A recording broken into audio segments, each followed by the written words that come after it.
무슨 인연인지는 잘 모르는데 호주라고 하는 낯선 고장에 와서 경전을 같이 볼 수 있어서 반갑게 생각합니다. 화림이라고 합니다. 분명히. 제가 가사를 벗을게요. 네. 어느 종교든지 기도문을 보면 그 종교에서 추구하는 내용이 다 나와 있어요. 어느 종교든지 뭐 이런저런 종교들 다 마찬가지고요. 불교도 천수경을 보면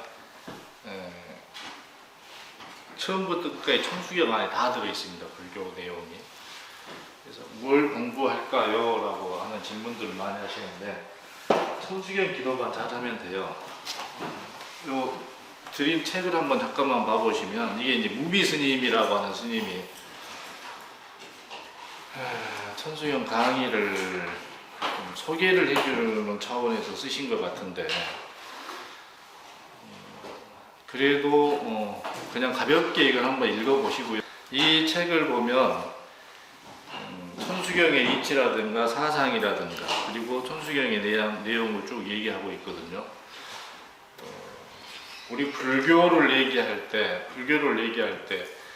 우리 얘기는 아니에요. 불자들 얘기는 아닌데 불교 학자들이 대학에서 연구하는 불교 학자들이 불교 분류를 막 해요. 자기들 나름대로. 그래서 여러분이 알고 계시는 대승불교, 소승불교 이런 얘기 들어보셨죠? 원시불교라고도 얘기를 하고 상사불교라고도 얘기를 하고 그러면서 이 천수경의 14페이지를 보시면 천수경의 이치 그래서 밀교적 요소가 많다 이렇게 표현을 해요. 밀교, 현교 이런 얘기도 합니다. 불교를 분류하는 방법을 여러 가지로 얘기한다는 말씀을 드리고 있는 거고요. 밀교는 말 그대로 비밀스럽게 전달하는 불교. 터놓고 그냥 얘기하면 좋을 텐데 터놓고 얘기 않고 비밀스럽게 전달을 해요. 어머니 김치는 어떻게 담궈야 맛있습니까? 라고 물어보면 시어머니가 뭐라고 그래요? 손맛이야. 대충 맛있게 담그라요. 그럼 이 맛있게라는 의미 속에는 온갖 의미가 다 함축되어 있죠. 맛있게 담가야 된다. 참 말은 아주 쉬운데 내용적으로는 참 난해하죠. 이해하기가 힘들죠. 어떻게 맛있게 담글 것인가. 이 맛있게 담그라는 표현이 밀교예요. 밀교. 그러면 이거를 시장에 가서 배추는 요런 배추를 골라와서 소금을 어느 정도로 쳐서 잘 절여서 몇 시간 동안 절여놓고 고춧가루는 어떤 고춧가루를 써서 어떤 양념을 해야 된다. 이렇게 드러내 보이는 것을 현교라고 말을 해요. 잘 안 들어보시는 말씀이죠. 그래서 밀교는 비밀스럽게 한다라는 표현이지만 실은 여러분이 밀교를 이미 하고 계셔요. 하고 계셔. 뭘 하고 계셨냐고요? 진언으로 하고 계세요. 진언으로. 각종 진언. 수리수리 마하수리 수수리 사바 아제아제 바라아제 바라성아제 모지사바 이렇게 다 밀교예요. 그러니까 아제아제 바라아제 바라성아제 모지사바를 반야심경에서 설명을 하고 있는 거예요. 그 반야심경의 말을 쭉 설명해 주다가 결국 아제아제 바라아제 바라성아제 모지사바 하면 된다 이거거든요. 어머니가 막 김치를 이렇게 담가야 된다. 결론은 맛있게 담가야 된다. 이게 이제 밀교라는 거예요. 그래서 드리고 싶은 말씀은 대성불교니 원시불교니 상자부니 밀교니 현교니는 우리하고는 관계없는 이야기예요. 우리는 알 필요도 없는 이야기예요. 누가 하냐? 대학의 교수들 공부한 불교가 뭐냐라고 연구하는 사람들이 그렇게 만들었다. 아셨죠? 그래서 한국 불교는 밀교다, 현교다, 대승이다, 소승이다, 원시다 이렇게 따져서는 안 되고요. 통불교예요. 통불교. 있는 불교 그대로예요. 그러니까 여러분이 절에 다닌다 그러면 나는 그냥 불자로서 절에만 다니면 되는 거예요. 이렇게 불교적 요소가 뭔지 우리 불교가 무슨 불교인지 알 필요가 없더라라는 얘기를 드리는 거고 다만 부처님이 시간적으로 보면 우리하고는 2600년이라고 하는 시간 차이를 두고 계시잖아요. 그리고 지역적으로도 호주에서 인도가 얼마나 버나요? 좀 한국보다는 가까울 것 같은 느낌이 드는데, 그죠? 더 멉니다. 더 뭔가요? 예. 그러니까 남반부에 밑에 떨어져 있어요. 그럴 수 있겠네요. 그러니까 시간적으로 보면 2600년이라고 하는 시간의 차이가 있고, 거리적으로 보면 상당히 멀리 떨어져 있는 거리가 있다 보니까 부처님이 말씀하시던 바를 이쪽 사람들이 전해 들을 때 애곡되게 받아들인 경향들이 종종 나와요. 무슨 얘기냐? 부처님이 쓰시던 언어는 옛날 산스크리트어라고 해서 인도의 고어를 쓰시고 계시고, 우리는 한국말 쓰잖아요. 호주는 영어를 또 쓰는 사람들도 많을 거고요. 그러면 부처님이 빨간색을 얘기할 때 빨간색이라고 하는 개념이 한국이나 호주나 미국이나 갈 때 변질돼서 간다는 얘기예요. 이런 것만 잘 이해를 하면 불교는 굉장히 쉽게 이해할 수가 있더라. 그런 점에서 보면 가장 좋은 불교는 무슨 불교겠어요? 우리가 추구해야 될 바의 불교는 부처님이 하신 그 불교를 그대로 하면 되는 거예요. 부처님이 하신 불교. 그래서 그 부처님이 하신 불교를 가장 잘하고 있다라고 해서 그분들을 지칭하는 말이 있네요. 상자부라고 하는, 상자부 불교를 하시는 분들이 계세요. 상자부. 그분들이 누구냐? 말 그대로 상자예요. 앞에 앉았다 그 말이에요. 높은 자리에 앉았다. 아무래도 부처님이 법문을 하시고 계시고 공양을 드시는 모습을 보면 가깝게 있는 사람들이 있고 대중들이 다 멀리 떨어져 있는 대중들도 있을 거잖아요. 그러면 대중들 5,000명, 10,000명이 모였는데 저 뒤에 앉은 사람들은 부처님이 공양을 하실 때 무엇을 먼저 드시더라, 몇 번 씹어서 삼키시더라, 이런 거 저 뒤에 사람은 몰라요. 앞에 사람은 다 보고 알죠. 그래서 이렇게 부처님을 채근해서 모시던 사람들이 하는 불교, 이게 상자부라고 해요. 근데 사실은 그 상자부 불교를 가장 잘 할 수 있는 사람들이라고 보면 되겠죠. 그래서 그 흔적이 가장 많이 남아있는 나라가 태국이니 미얀마니 스리랑카니 이쪽에 있는 불교 형태가 그 불교 형태를 가장 많이 유지하고 있어요. 그래서 그분들의 생활 방식은 음식 드시는 것도 아침 점심만 드신다거나, 오후에는 물만 마신다거나, 또는 결혼을 절대로 안 한다거나, 이런 뉘앙스를 가지고 있는 불교를 하죠. 그런 점에서 보면 한국 불교는 이것도 하고 저것도 하고 다 해요. 그래서 그냥 한국 불교는 그냥 불교더라라고 생각을 하시면 되겠더라라고 생각을 하시면 되겠어요. 뭐 별로 어렵지 않죠, 그죠? 네. 대답이라도 잘하시죠. 아직까지. 스님, 그럼 상자부 불교가 초기 불교를 말씀하시는 건가요? 그것도 틀려요. 그러니까 이제 제가 처음에 말씀드린 게 뭐 원시불교니 상자부니 대승이 소승이니 밀교니 현교니는 그냥 그 사람들 한 얘기지만 우리하고는 관계없어요.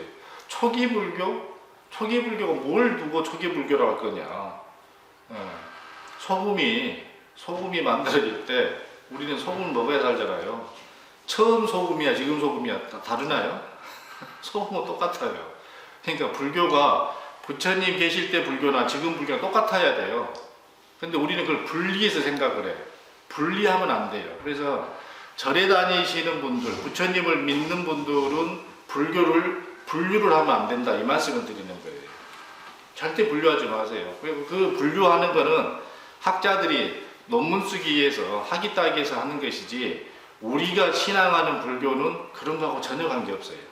그러니까 초기 불교의 형태를 얼마나 잘 갖고 있느냐, 부처님이 말씀해 주신 내용을 얼만큼 잘 수용하고 있느냐, 우리가 내 것으로 만들고 있느냐, 이게 중요한 포인트지, 불교를 어떻게 분류한다 이거는 별로 중요하지 않더라. 지금 그 얘기를 저는 말씀드리는 거고, 여러분이 늘 천수경 기도를 하시기 때문에 그 천수경 기도를 늘 하시는 중에 이런 말이었구나 라고 하시면 되는 거예요. 오늘 그런 얘기를 주로 해드릴게요.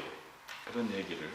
이제 천수경이라고 하는 경전은 이 책에서도 언급을 합니다. 원래 천수경은 관세음보살님에 대한 이야기를 관세음보살이 부처님께 제가 이러한 다란 일을 알고 있으니 제가 중생들을 위해서 설하게 해주십시오라고 허락을 받아요. 그 허락을 받고 부처님이 그럼 한번 해봐라 라고 허락을 해주셨고, 그 관세음보살님이 부처님으로부터 허락을 받고 다란이를 알려준 거예요. 그게 신묘장구 대다란입니다. 그러니까 천수경은 따로 있어요. 원래 지금 우리가 기도하는 천수경은 기도하기 위해서 다란이를 중앙에 놓고 앞뒤로 재편집한 기도문이에요. 기도문. 정확하게. 그러니까 천수기도문이라고 해도 무방하고요. 천수경이라고 해도 무방한 것이 다란이 때문에 그래요. 무슨 다란이요? 신묘장구 대다란이 때문에 그렇습니다. 그래서 지금 우리가 하는 기도문은 천수기도문, 이게 오히려 더 맞는 표현이겠고, 천수경은 원래 천수경이라는 경전이 있었더라. 이렇게 아시면 돼요. 맨 처음에 시작할 때 천수경을 어떻게 시작을 하나요? 152페이지 한번 봐보시는 거예요. 저는 절대로 한문을 쓰지 않습니다. 저도 한문을 잘 모르기 때문에. 천수경 기도예요. 우리는 천수경을 배우는 게 아니고 기도문을 배우는 거예요. 기도문. 기도문을 배우는 거예요. 기도를 하려고 보니까 업에 대한 이야기를 반성을 좀 하고 넘어가야 되겠더라. 우리가 어른 앞에 만나면, 부처님 앞에 나가면 그냥 가서 부처님 제가 이렇게 왔습니다가 아니고, 부처님 제가 가지고 있는 업장이 좀 소멸되어졌으면 좋겠습니다 라고 하는 것이 첫 번째 같은 느낌이 들어요. 그래서 천수경을 편집하시는 분들이 정구업진언을 제일 먼저 넣어요. 그래서 우리가 가장 먼저 하는 것이 정구업진언이고요. 정구업진언 이렇게 이제 천수경을 시작을 하잖아요. 여기서부터 이제 천수경이 시작인데, 업이라고 하는 것을 우리가 한번 생각을 좀 해봐야 돼요. 우리가 왜 사는 거죠? 중생은 왜 사나요? 업 때문에 살죠. 업이라고 하는 이 얘기가 굉장히 무서운 얘기인데, 뭘까요? 업을 한번 생각을 해보면, 첫째는 나를 만들고 있는 것이더라. 업은 나예요. 업이 뭐냐? 총체적인 내 모습이거든요. 그럼 업은 뭘 가지고 있냐면, 업은 윤회를 하는 원초적인 힘이 되는 거예요. 윤회라는 거. 윤회를 하려고 보니까 뭐가 있냐면, 업에는 에너지가 수반이 됩니다. 에너지가 있네요. 한 번 하면 에너지가 발생하는데 아주 미약해서 한 번 하면 안 할 수도 있어요. 그런데 두 번 하고 세 번 하면 하고자 하는 에너지가 더 많아지기 때문에 자주 하게 돼요. 이거를 습관이라고 표현해요. 습관. 개인이 하면 습관이겠고요. 단체나 나라가 지방에서 하면 관습이 되는 거예요. 관습이. 이게 다 업이에요. 윤회를 하는 거, 에너지가 수반되는 거, 습관적으로 하는 거. 그러다 보니까 유전자가 되는 거예요. 유전자가. 이게 업이에요. 이 업은 난데, 나는 윤회를 하고, 나는 에너지를 가지고 있고, 나는 습관적으로 뭔가를 하고 있고, 나는 유전자를 가지고 있더라. 이게 업을 만드는 말하는 것들이거든요.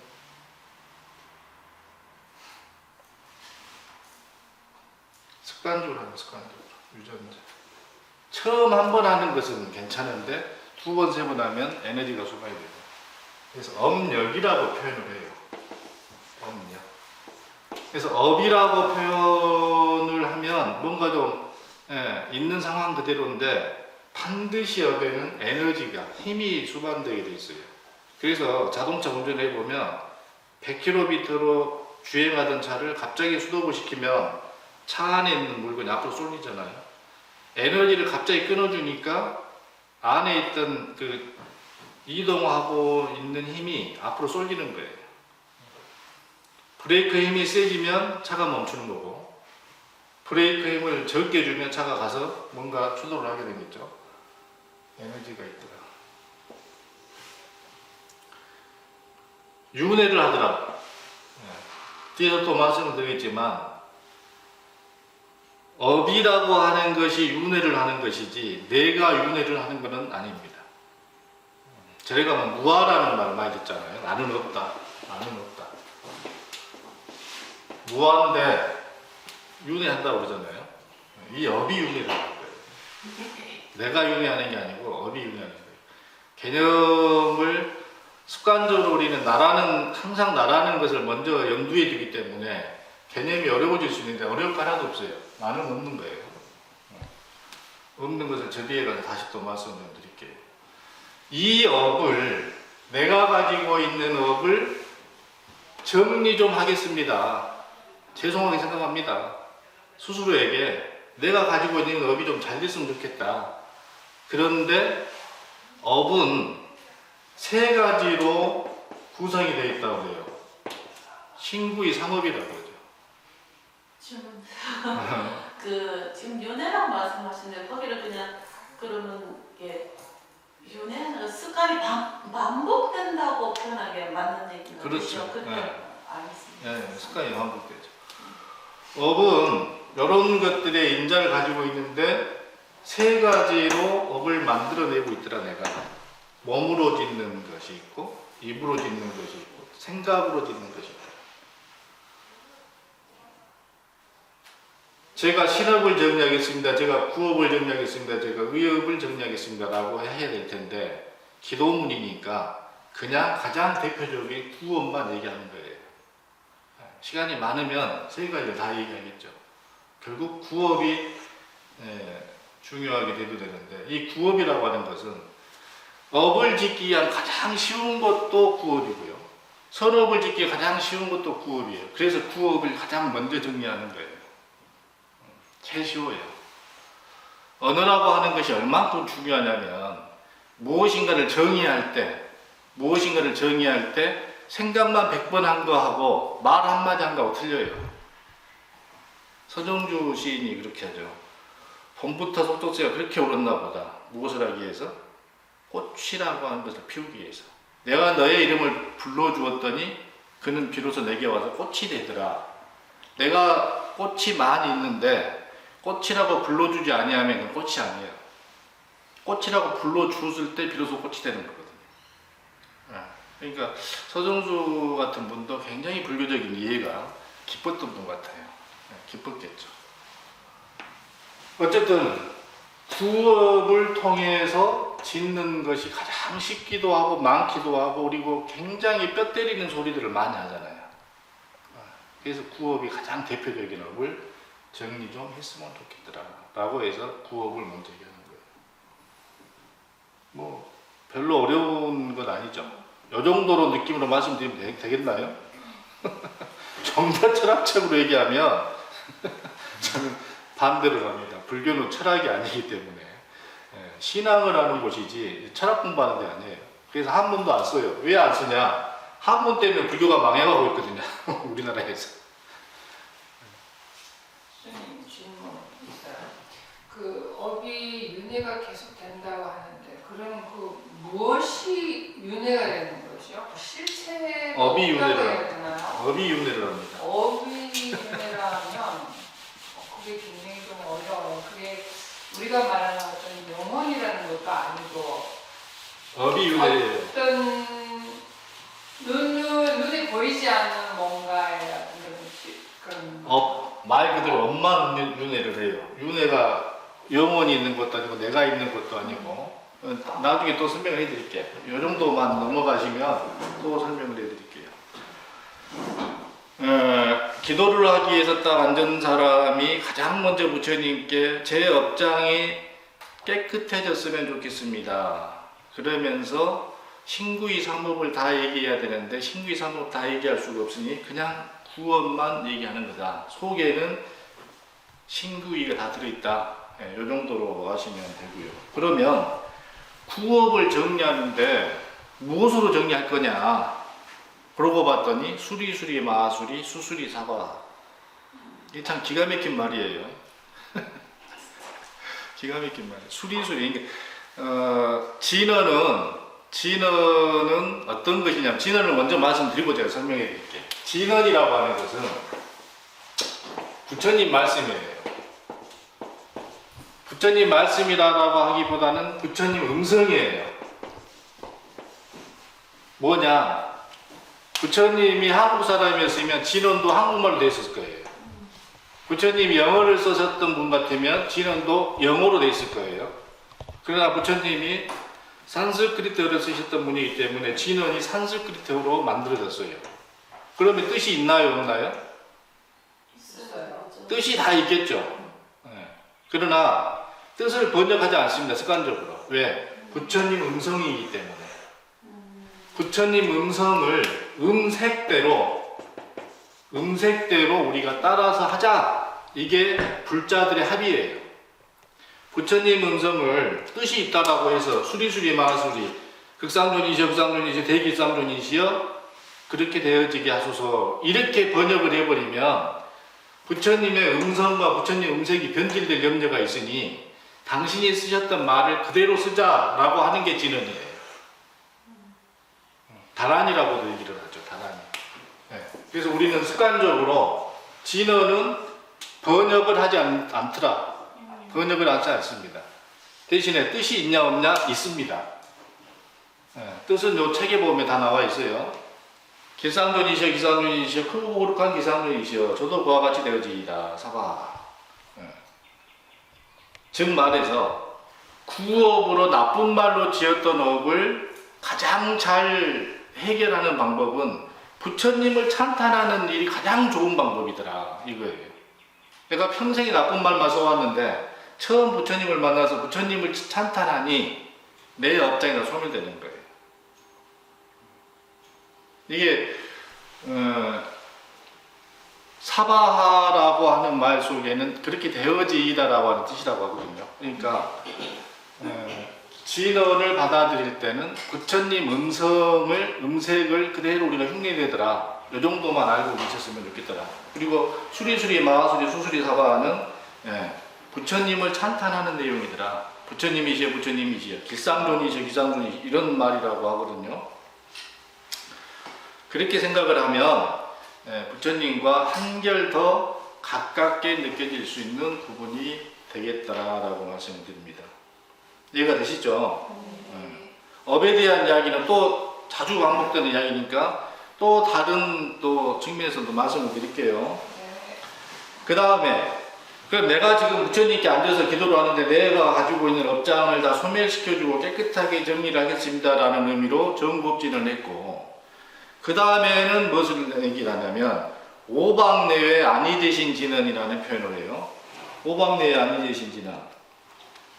내가 지금 부처님께 나아가서 내 업장을 개인적인 업장을 깨끗하게 좀 해주기를 바랍니다 라고 부처님을 찬탄했고 그러고 나서는 내가 지금 주변인들에게 또는 주변에 있는 중생들에게 내가 지금 부처님을 만나려고 하니 너희들도 나와 같이 부처님께 머리를 조아리고 기도하자 라는 의미에서 오방내외 아니 되신 진언을 하는 거예요. 오방내외 아니 되신 진언을 하는 의미는 내가 지금 부처님을 만나서 부처님께 기도를 하려고 하니 존재하는 모든 것들아 유정이건 무정이건 생각이 있건 생각이 없건 움직이거나 안 움직이거나 모든 중생들에게 부처님을 아련시키는 부처님을 만나게 해주는 이 분위기를 같이 기도하자. 그리고 부처님을 만나니 너희 놀라지 말아라. 이런 의미로 오방내외 아니 되신 진언을 하는 거예요. 신들에게 뭐 잘 봐달라고 하고 뭐 그런 게 아니고 옛날 어른 스님들이 지팡이를 꼭 짚고 계셨거든요. 그래서 옛날 그림들을 보면 지팡이를 꼭 짚고 계시는데 요즘은 시대가 바뀌어서 지팡이 짚는 건 안 하는데 왜 지팡이를 짚었냐면 지팡이로 미리 소리를 낸답니다. 쿵쿵. 그러면 밑에 있던 그 개미 우리 눈에 잘 안 보이는 미물들이 지팡이 소리를 듣고 도망간다고 그래요. 그래서 내 발에 밟혀 죽는 것을 방지하기 위해서 지팡이 소리를 내줬다 이 말이거든요. 지금 오방내외 아니 되신 진언이 그런 의미로서 안위를 하는 거예요. 안위를. 갑자기 어른을 만나면 무서워지잖아요. 할아버지가 오신다. 미리 알고 있을 때 할아버지 만나는 거하고 갑자기 할아버지 만나는 거 틀리잖아요. 선생님이 오신다. 요즘 뭐 할아버지 별로 안 무서워해서 그런 의미로 하는 거예요. 그런 의미로 이해가 되셨죠?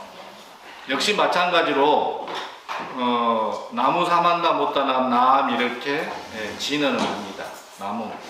여기 쓰는 나무는 우리가 말하는 나무 사과문 이불 할 때 그 나무예요. 제가 어느 시골절에 주지로 갔는데 그 시골에 문화원 원장이 군단의 문화원 원장이 이제 새 주지가 왔다고 자랑을 하러 왔어요. 선생님, 제가 이 절에 사기를 우리말로 번역을 했습니다. 그러면서 막 자랑을 해요. 그래서 어떻게 번역을 하셨나 했더니 이제 책으로 출판돼서 지금 출판에다 거의 맡겨놨다 이거예요. 한 며칠 있으면 나올 것 같다 하면서 초고를 보여줘요.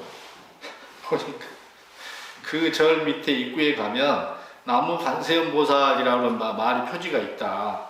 즉 말인즉 남쪽에는 관세음보살이 없다. 참 기가 막힌 소리네.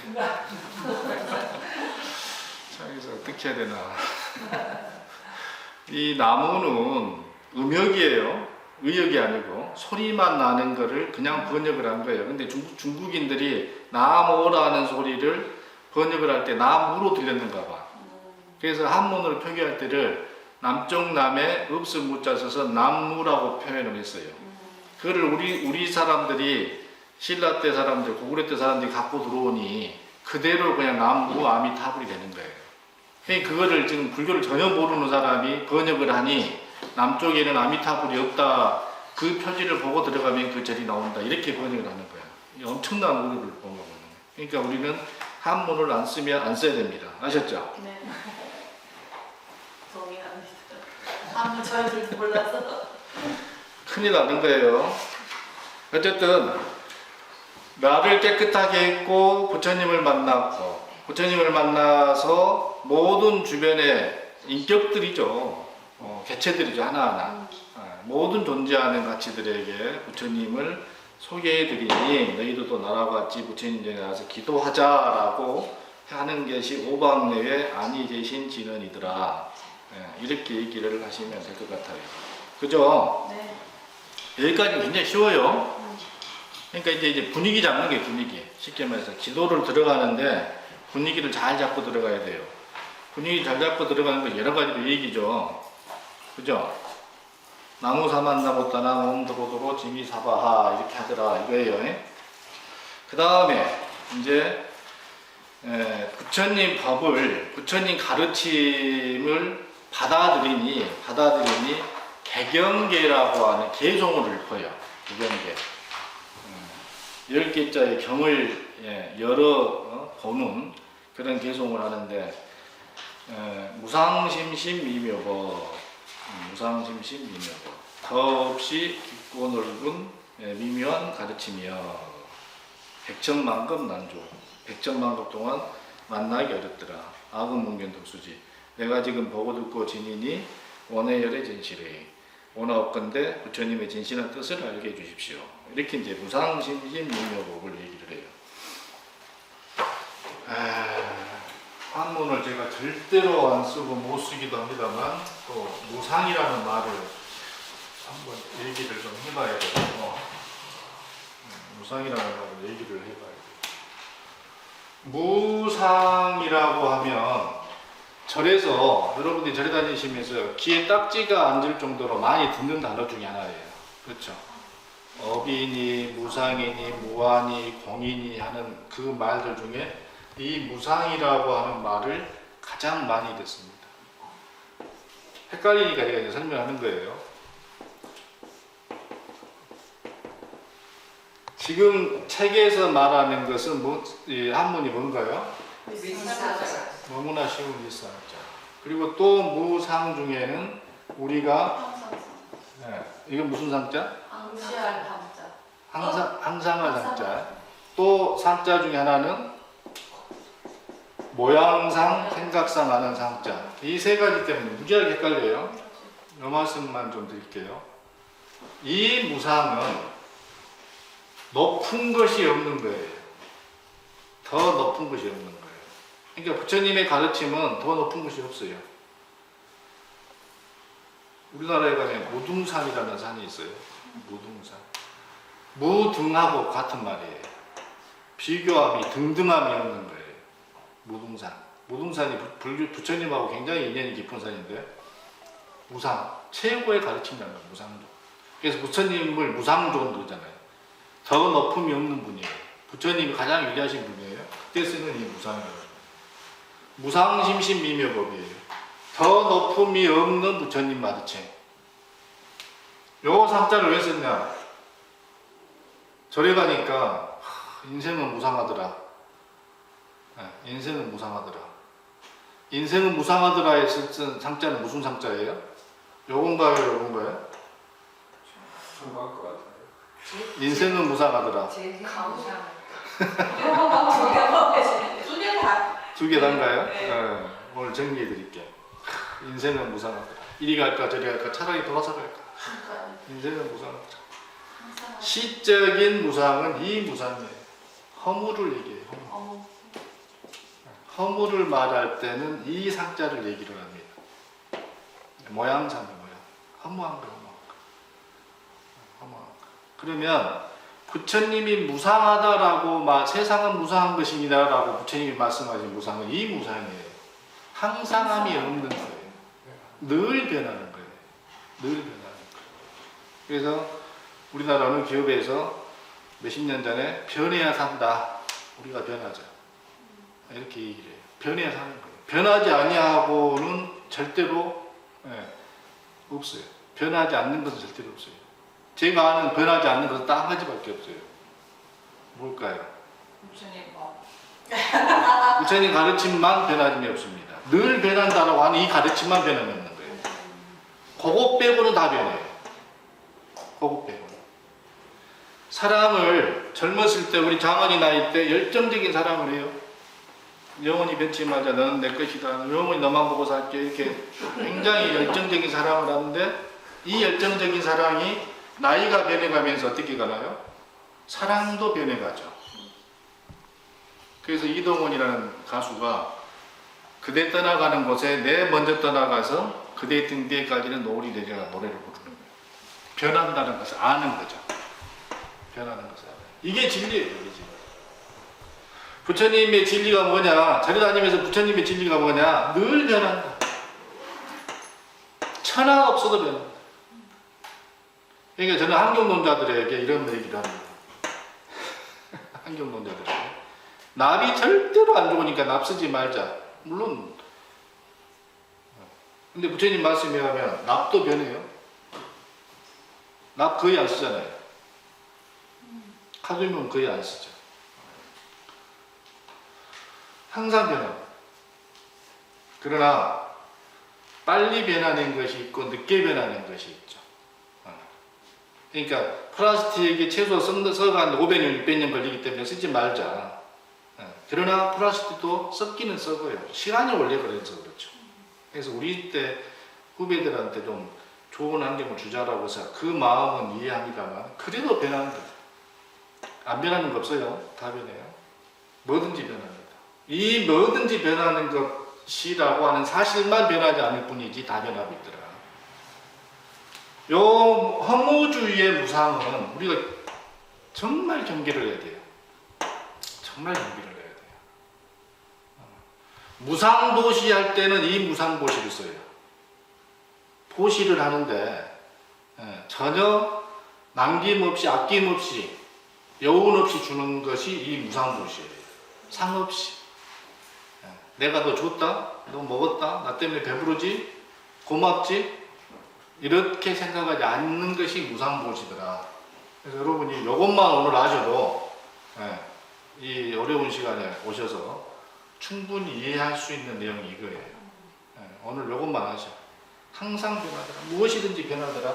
변하지 않는 것은 변하지 않는다는 사실만 변하지 않더라. 이것만 아셔. 쉽죠? 네. 굉장히 쉬워요, 불교가. 굉장히 쉬워요. 근데 이거 저기 이게 죄송해요. 법문하면 무상 이렇게 나오는데 혹시 어느 상자를 쓰는지 사실은 다 이 상자, 가운데 상자. 중간에 떤가요? 항상 변한다는 거. 그 얘기가 무상. 네. 네.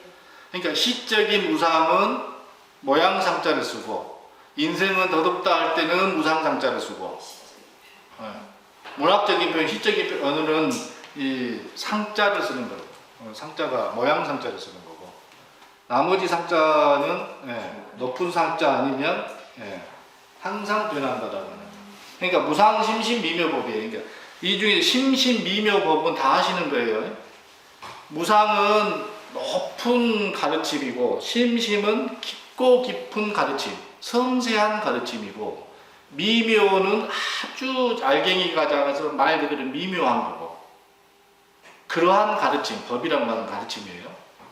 그러니까 부처님 법은 높고 깊고 섬세하고 이런 말이에요. 이 말은 어떤 말이냐면, 우리말로 하자 보면 안 걸리는 게 없어요. 다 걸려요. 높은 곳에서 걸리고 깊은 곳에서 걸리고 미묘, 섬세함에서 걸리고.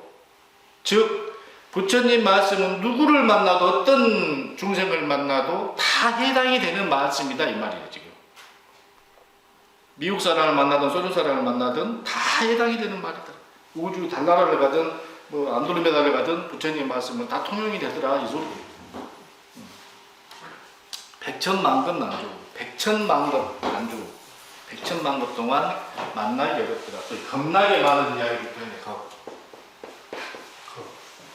겁은 시간의 단위인 거 이미 아시죠? 아시죠? 시간의 단위. 시간의 단위가 우리가 지금 즐겨 쓰는 것은 1분, 1초, 뭐 1시간, 2시간 단위를 합니다. 이 겁이라고 하는 시간은 어느 정도로 큰 시간이냐면, 호주에서 제일 큰 산이 어디예요? 제일 유명한 산이 저 빨간 배꼽산인가요? 아, 가장 높은 산은 마운트 콜리스. 그러면 배꼽산이라고 칩시다. 저도 이제 여기 올 때 찾아봤더니 호주에서 유명한 배꼽산이라고 붉은 사막에 붉은 그 산이 이거보다 100배는 더 얇은 옷으로 스쳐 지나갈 때, 스쳐 지나가요. 이거보다 훨씬 더 얇은 옷으로 그 빨간 산을 스쳐 지나갈 때, 발로 밟은 것도 아니고 스쳐 지나갈 때 그 빨간 산이, 배꼽산이 없어지는 것이 한 겁이에요. 그만큼 길다 그 말이에요. 그만큼 길다. 이 겁. 그러니까 겁나게 많은 거예요. 겁나게 많아요. 그러니까 겁이 겁나게 많은 시간을 겁이라고 해요. 얼마나 많은 시간이겠어요?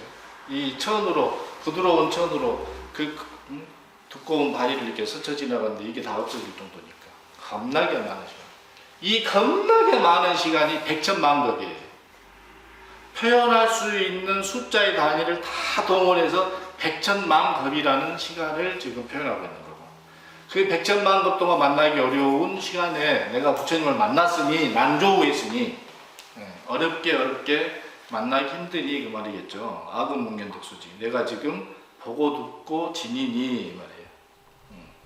원해열의 진실이 원하옵건대 부처님의 가르침을 온전하게 알게 해주십시오 라고 기도를 합니다.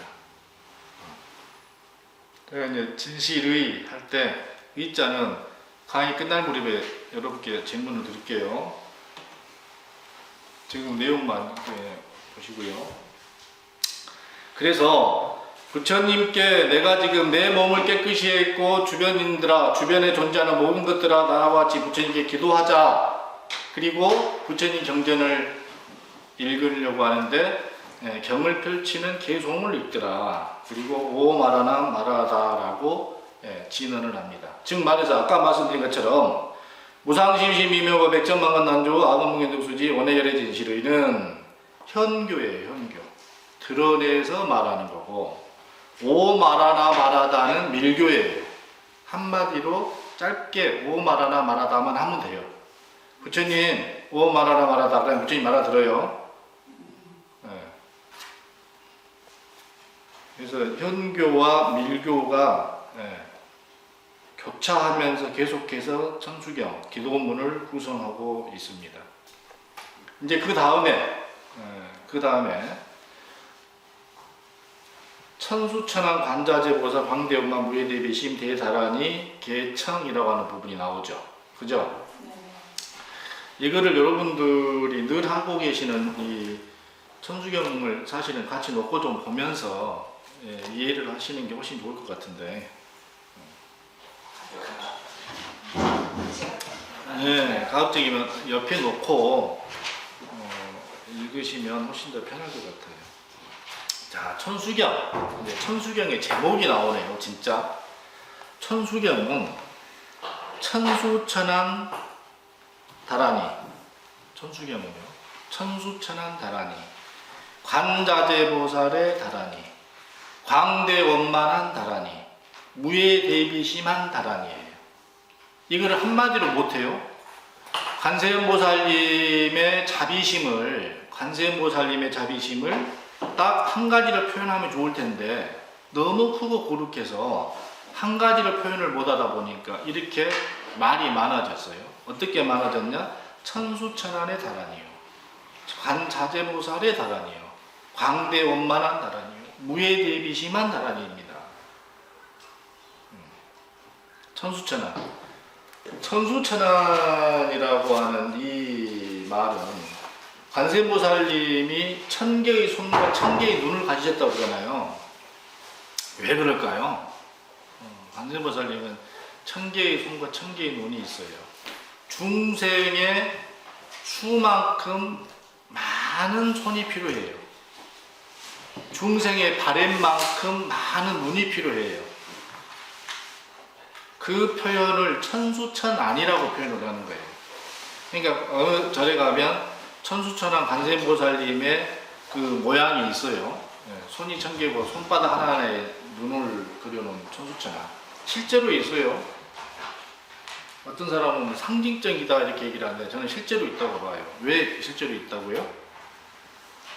중생이 많기 때문에. 중생이 1000명이면 관세음보살님의 손도 1000개예요. 왜? 요구하는 바가 다르고 구하는 바가 다르기 때문에 중생의 바램을 다 채워주려면 천수천안이 반드시 필요한 거예요. 어쩌면 천수천안은 가장 많은 수를 대변할 수 있는 내용이에요. 괜찮아요. 예. 그러니까 천수천안이라고 하는 우리 절에서 쓰는 말들 중에요. 많다라고 하는 표현 중에 백천만급이라는 표현도 있고 일십자를 써서 충분하다 할 때 십자를 써서 10가지가 있다라고 하는 표현도 있고요. 여기처럼 천수천안이라고 하는 천이라고 하는 숫자도 있어요. 이게 다 많다라는 의미예요. 눈이 1000개가 아니고 1000만 개겠죠. 1000억 개겠죠. 1000조개겠죠. 왜? 중생이 그만큼 많기 때문에. 그러한 다라니를 지금 우리가 영접하는 거예요. 내가 받아들이는 거예요. 그러니까 천수경은 가장 중요한 천수경 기도는요, 대다라니입니다. 신묘장구 대다라니. 앞뒤를 다 시간이 없으니까 다 나왔고 신묘장구 대다라니만 하겠어요 라고 해도 기도는 성사가 되는 거예요. 지금 신묘장구 대다라니를 끌어내기 위해서, 신묘장구 대다라니를 드러내기 위해서 앞뒤에 기도문을 첨삭을 한 거니까요. 그 대다라니의 이름이 천수천안의 다라니요, 관자재보살의 다라니요, 광대원만한 다라니요, 무예대비심한 다라니입니다. 굉장한 뜻이 있는 거예요. 그러면 광대원만 이런 말은 광할 때 쓰는 광자가 넓을 광자를 써요. 대자는 큰 대자를 쓰고 이렇게 한문이 가지고 있는 이 뉘앙스가 우리 사람한테는 잘 와닿지가 않아요. 굉장히 와닿지가 않습니다. 크다, 넓다 이런 건 다 될 텐데 뉘앙스가 약간의 차이가 좀 있겠죠. 넓을 광자, 넓다하고 크다하고 어떻게 보면 같은 말이겠지만 넓다와 크다는 약간의 차이들이 좀 뉘앙스의 차이들이 좀 있을 수 있어요. 그러한 대다라니다라고 하는 말씀이에요. 이 뒤에 나오는 개청이라고 하는 말은 청에서 다라니를 엽니다라고 하는 얘기인데요. 무비스님도 그런 말씀 해놓은 것처럼 안 읽어도 되는 부분인데 우리는 습관적으로 한국불교가 읽고 있어요. 개청이 큰 뜻은 없어요. 그냥 청에서 열어서 청합니다라고 하는 얘기인데 굳이 이거를 우리말로 변형을 해도 되고 안 해도 되고 그런 정도입니다. 뒤에 가서 이제 또 하나씩 또 말씀을 드릴게요. 그러면 왜 이 다라니가 이만큼 무성하고 이만큼 우리가 열심히 해야 되는 이유들이 이제 쫙 나와요. 그러니까 천수경의 구성이 부처님 앞에 나와갖고 내 업장을 정리를 했고 그리고 주변에 있는 모든 존재하는 가치들에 대해서 같이 기도할 것을 요구했고 그 요구하고 부처님 말씀을 진언을 하고 그리고 지금 무한한 영광을 안고 있는 다란이를 청하는 내용이 나오는데 여기서부터가 이제 이유가 나와요. 이유가 왜 다란이를 우리가 공부해야 되는지 계속하는 대비죠. 한문으로 보면 개수하는 거예요. 머리를 조아리는 거예요. 무엇에? 관세음보살님의 대비주에. 이 주자가 다란이라는 말이에요. 아까 진언을 말씀드렸잖아요. 진언, 주문, 다란이 다 같은 말이에요. 이것을 총지라고 표현을 해요. 총지. 모든 것을 다 갖추었다라는 얘기를 해요. 똑같은 말이에요. 반야신경에서도 쭉 설명을 하고 마지막에 가서 주문을 외우되 주문을 말씀하시되 아제아제 바라승하제 모사바가더라. 총지예요. 총지. 그래서 우리나라 종단 중에 총지종이라고 하는 종단도 있습니다. 총지종. 그 총지종은 주문만 해요. 아무것도 안 해요. 이것도 있는지 모르겠는데 진언종 중에 진각종이라는 종단이 있어요. 호주에도 나와 있는지 모르겠는데 그 종단은 옴마니 밤명만 해요. 무슨 기도하냐? 옴마니 밤명. 오늘 법문하고 기도하면 옴마니 밤명. 계속 옴마니 밤명. 날이 새도 옴마니 밤명. 오로지 하는 건 옴마니 밤명. 절대 경 안 읽고요. 그 사람들은. 하는 게 옴마니 밤명. 그 옴마니 밤명만 하니까 옴마니 밤명에 하던 분들 중에 야 어떻게 옴마니 밤명만 하냐 하나만 더 하자 한 것이 옴남 옴마니 밤명 옴마니 밤명 옴남 그분들이 만든 종단이 총지종. 그러니까 진각종이라는 종단도 있고 총지종이라는 종단도 있어요. 그분들은 마치 우리가 형태로 보자면 목사님들 같아요. 겉모습은 봐도 몰라요. 머리도 기르고 양복 입고 다니시고 스승님이라고 불러요. 그분들은. 우리는 스님이라고 부르잖아요. 스님이 무슨 말이에요? 스님을 왜 스님이라고 불러요? 스승님이라는 말이에요. 스승님. 한문으로 대사. 한문으로 대사. 우리말로 순수 한국말로 스승님. 그러니까 그 진각종이나 총기종에 계시는 분들은 스승이라고 불러요. 스승. 우리도 스승 이렇게 부르면 훨씬 나을 것 같아요. 스님. 자, 그러면 관세음보살님의 대비주의 머리를 조아립니다. 내가 지금 이제 기도한다는 거예요. 머리를 조아립니다. 왜 머리를 조아리냐? 그 뒤 경구가 뭐예요? 원력이라는 말 나오죠? 원력이다 동그라미 하나 팍 쳐놓으세요. 빨간 글씨로. 원력이다.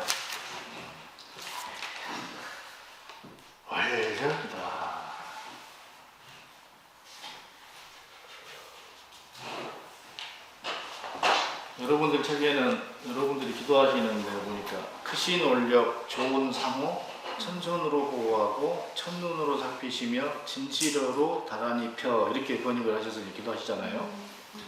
이 말씀을 좀 드릴게요. 원력, 원력이라는 동그라미 한번 치셔야 돼요. 원력. 원력이 뭐냐? 여러분 원력 있으신가요?